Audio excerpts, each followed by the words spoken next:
Hi guys, today I am here with an e.l.f. haul of products that I purchased over a year and a half ago. I looked it up and I placed this order in February of 2018. Why has it sat in a basket in my home and I haven't touched basically any of the products for a year and a half? I have no explanation for that, but I figured I would come here, show you what I was into last February, what I wanted to purchase from the e.l.f. website, along with do a little bit of a try on so you can see it all in action. I did actually just place an order from e.l.f. yesterday. This was supposed to be a new from e.l.f. haul, but I will have an actual new from e.l.f. haul as recent as I can make it when that does show up. But for now, we'll have to do a little bit of a it was new from e.l.f. haul, I guess I'll call it.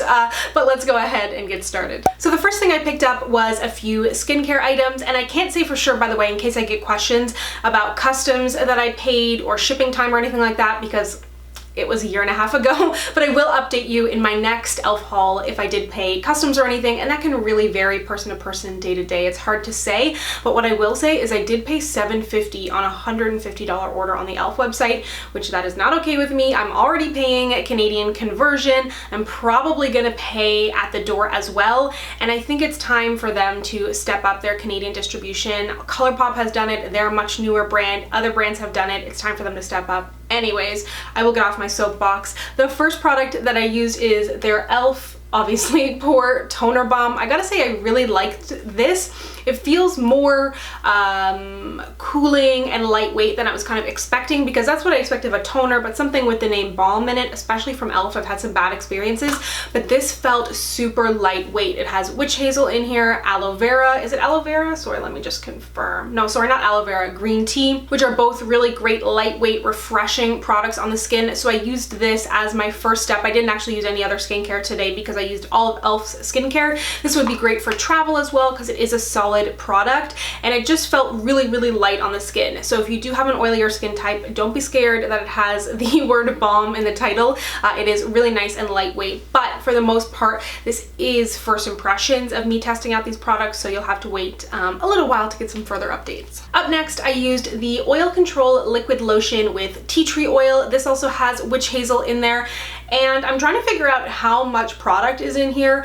It says it's to balance oil for matte, shine-free complexion, wear this moisturizer alone or under makeup, but it doesn't say on the website how much product is in here, and there's like nothing on the bottle. I'm assuming it said it on the box, which I don't have anymore, but this is huge and it cost $8 American. So far I really liked this. It did have a lightweight feel, but it didn't feel like it dried down super matte, but I feel like it would make a really great base under makeup if you do have oily skin and you are trying to dabble in moisturizers. I know a lot of us with oily skin, it takes a while for us to jump on the moisturizer bandwagon, but I feel like this is a really nice moisturizer. If I do end up liking it, even better, because it's like there's so much product in here. I feel like it feels very large for a great price.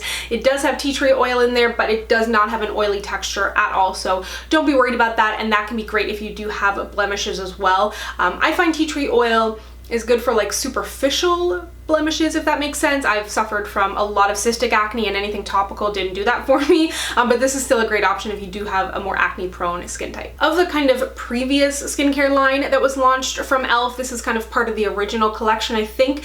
This is the Illuminating Eye Cream, and I feel like of all the products, this is the one I heard the most about and was recommended the most. So this again retails for $10. It says it has vitamin E, purified water, cucumber in here. I was expecting, because it's called an illuminating eye cream, I was expecting it to have a little bit of, not necessarily shimmer, but like a little bit of luminosity or a little something that adds to that illuminating, besides the fact that it's moisturizing and it has good moisturizing ingredients that should in turn illuminate your skin, if that makes sense. So that doesn't have that in here, but it is a really nice light eye cream.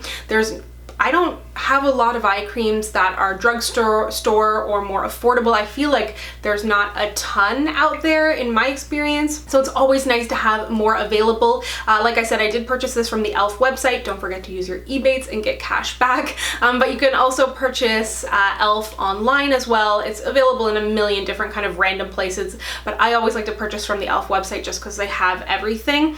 But yeah, so far so good on this. Really nice light eye cream. It's probably one that I would use in the day over the night, but that's going to depend on your preference. I like something a little heavier at night, but a really nice day eye cream that is affordable. Struggling to speak, as always. So moving into foundation, this is one that I've wanted to try for a while, and they recently extended their shade range and changed around the names, which, first of all, that kind of annoys me, the fact that it's like honey, previously almond, or whatever it is. It just makes it really confusing because they don't show you like the timeline of when they changed it, and there's no easy way to kind of figure out what's going on. So today I did use the shade almond, and I did just buy the shade honey for my next order that's coming. If you watch It's My Ray Ray, she has a pretty similar skin tone to me, and she did a post recently using the shade honey, so I picked that up as well because I actually hadn't tried that.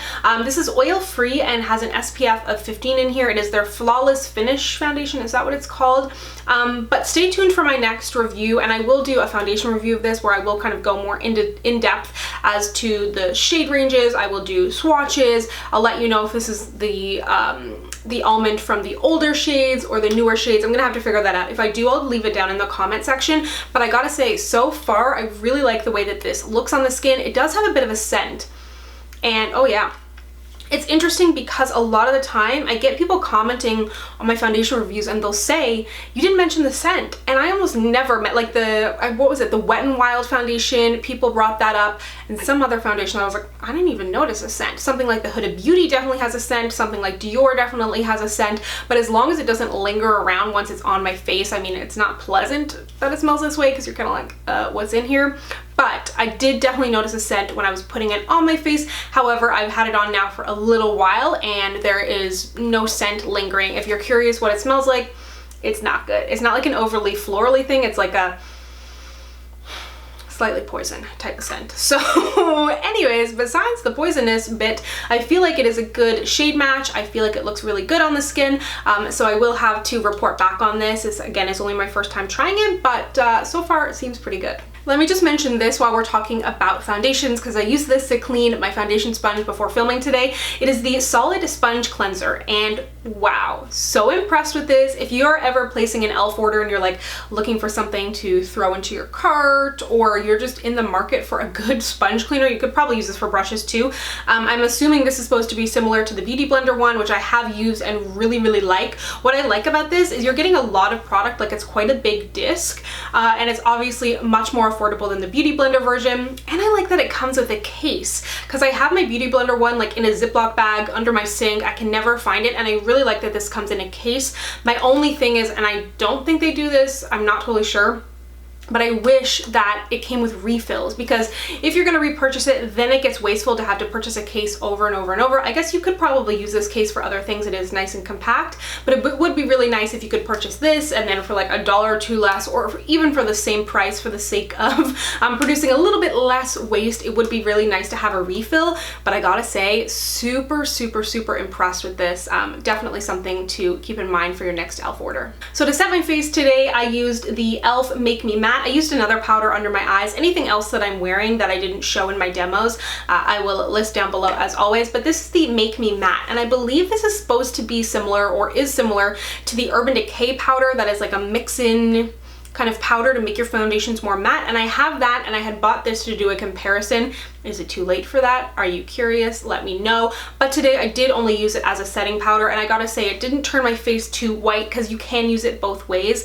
It didn't turn my face too white. Generally with kind of translucent powders, it can get a little bit dicey, so I liked the way it looked. I feel like it looks really smooth on my skin, and so far so good, but I will have to test it out mixing it into a foundation. As you know, I'm not as oily as I once was. I'm definitely in a bit of a more combo place, but I'm always curious to try out new mattifying products. That has not stopped. So yeah, let me know if you have tried this. I feel like there was a lot of hype about it when it first launched, but I haven't heard much about it recently. As always, I forgot to talk about the liquid highlighter that I used. This is the Power Glow highlighter, and I used it in the shade Gold. And this is definitely, if I had like seen a little bit more about this before I purchased it, I may not have actually gotten it, because it's really kind of oily and it's glittery. And when I put it on my skin, you'll see it has a beautiful wet look, and I really like that, and I was scared it might break up my foundation. That wasn't the case. It has gold in there, but the base itself is more or less clear, and then it kind of has tiny gold particles or tiny gold bits of glitter in there, which is never, ever, ever my preference. So if this had a bit of a smoother consistency, the glossy look on the skin was just absolutely gorgeous, and some people may really enjoy that. I personally just don't like glitter in any format on my face, and it's just, I don't know, I don't like it. Anyways, but I will say that even after I powdered this, I thought it looked really good. It's really, and I'm wearing another highlighter now, but it's really only up close on the skin that you see those particles.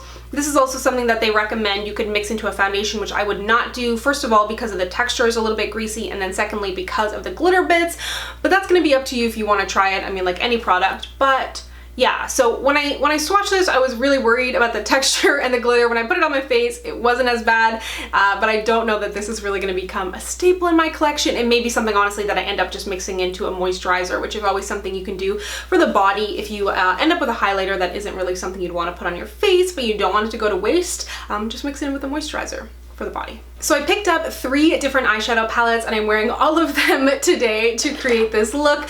The first one that I used is the Chromatic eyeshadow palette in Bird of Paradise. I feel like that should be Birds of Paradise. But anyways, this is kind of a purpley toned palette. I really liked the warm browns that are in here.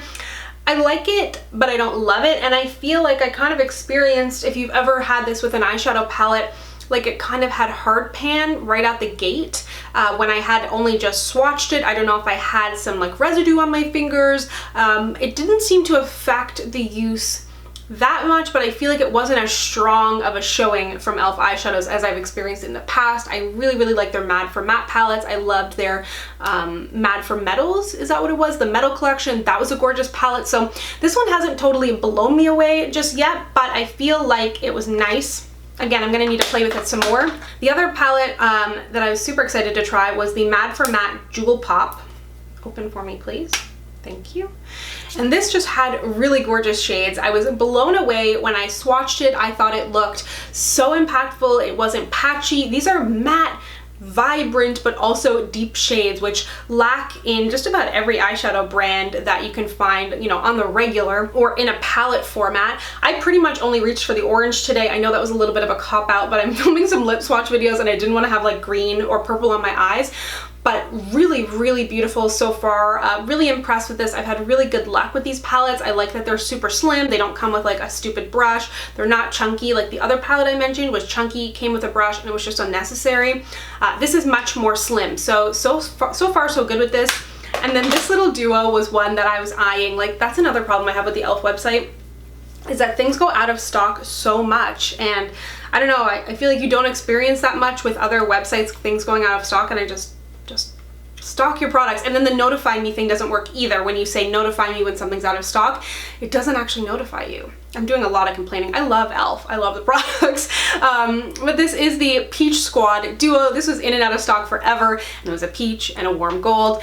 And it's nice. I used the goldish shade on my inner corner. I did end up putting a little highlighter in there too. Wasn't also blown away by this. Peaches on my skin can be really beautiful, but they have to have that right amount of pigmentation, but still be kind of bright and pastel, which is a very fine line. So I'm gonna need to try this out, but in swatching it, I feel like it's gonna be a little too light for my skin. My dream peaches were in the Just Peachy Matte palette. They had such gorgeous peaches that actually showed up on my skin and weren't super ashy and actually stayed impactful. So I'm gonna need to play around with this, but it is a really gorgeous duo. I love the combination. For my eyeliner, I used this pen in the Jet Black shade. This is their H2O pen, I think it is. It's not listed here on the packaging. I've had some pretty bad luck with e.l.f. eyeliners in the past, and in general, I'm not super picky on my eyeliners as long as it has like this kind of tip, but this felt really good. It was super black. I feel like it's quite matte, so I will have to, of course, wear this for a little bit longer before I can tell you anything else about it.